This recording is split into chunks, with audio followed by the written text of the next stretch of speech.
Halo, damai sejahtera buat kita semua.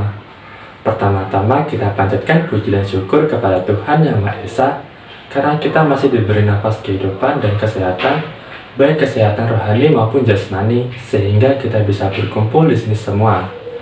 Saya ucapkan selamat pagi kepada Bu Hesti selaku guru bahasa Indonesia serta teman-teman kelas 11 perhotelan yang dicintai. Selamat pagi semuanya.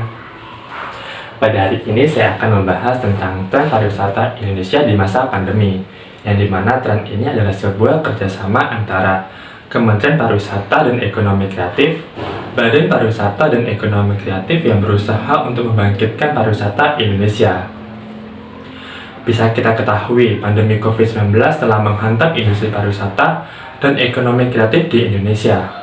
Tidak main-main, sejak Februari tahun 2020, jumlah wisatawan mancanegara yang masuk ke Indonesia mengalami penurunan yang sangat drastis.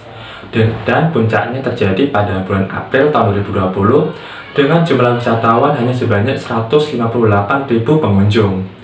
Hal ini pun berdampak pada pendapatan negara di sektor pariwisata dengan adanya pembatasan sosial berskala besar yang menyebabkan penurunan pendapatan negara di sektor pariwisata sebesar 20,7 miliar rupiah. Masa pandemi ini membuat perekonomian seluruh dunia menjadi lumpuh seketika. Kelumpuhan ini sangat lama, dan untuk bisa bangkit kembali pulih lagi tidak gampang. Lumpuhnya perekonomian tidak hanya membuat industri masyarakat dan kegiatan masyarakat saja terganggu, tapi khususnya pendapatan visa negara di bidang pariwisata juga terganggu. Dengan terganggunya pariwisata ini, pendapatan wisata negara menjadi turun drastis. Dan juga banyak sekali fasilitas wisata yang rusak karena tidak terawat. Dan bahkan banyak sekali tempat wisata yang mengalami bangkrut dan kita gulung tikar atau tutup. Tapi pemerintah juga sedang berusaha untuk kembali memulihkan kondisi pariwisata Indonesia dengan cara membuat tren pariwisata Indonesia di masa pandemi. Untuk menyelamatkan pariwisata Indonesia, berbagai upaya dilakukan untuk menyelamatkan pariwisata Indonesia. Ada 3 fase penyelamatan yang dilakukan, yaitu tanggap darurat, pemulihan dan normalisasi.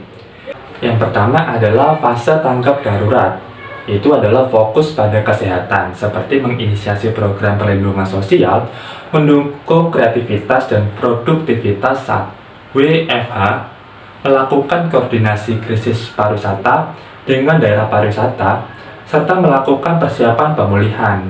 Yang kedua, fase pemulihan, di mana dilakukan pembukaan secara bertahap tempat wisata di Indonesia.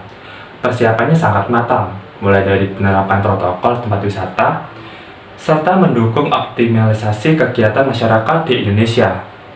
Yang ketiga, fase normalisasi, yaitu persiapan destinasi dengan protokol, meningkatkan minat pasar, hingga diskon untuk paket wisata. Salah satu program yang telah dilaksanakan adalah Virtual Travel Fair sejak bulan Agustus sampai September tahun 2020. Dengan adanya 3 fase penyelamatan itu, pariwisata Indonesia menjadi bisa perlahan untuk bangkit dari keterpurukan. Dan sekarang karena jumlah corona di Indonesia perlahan menurun dan sudah dilakukan vaksinasi di seluruh Indonesia, jadi tempat wisata sudah mulai bisa beroperasi seperti biasa.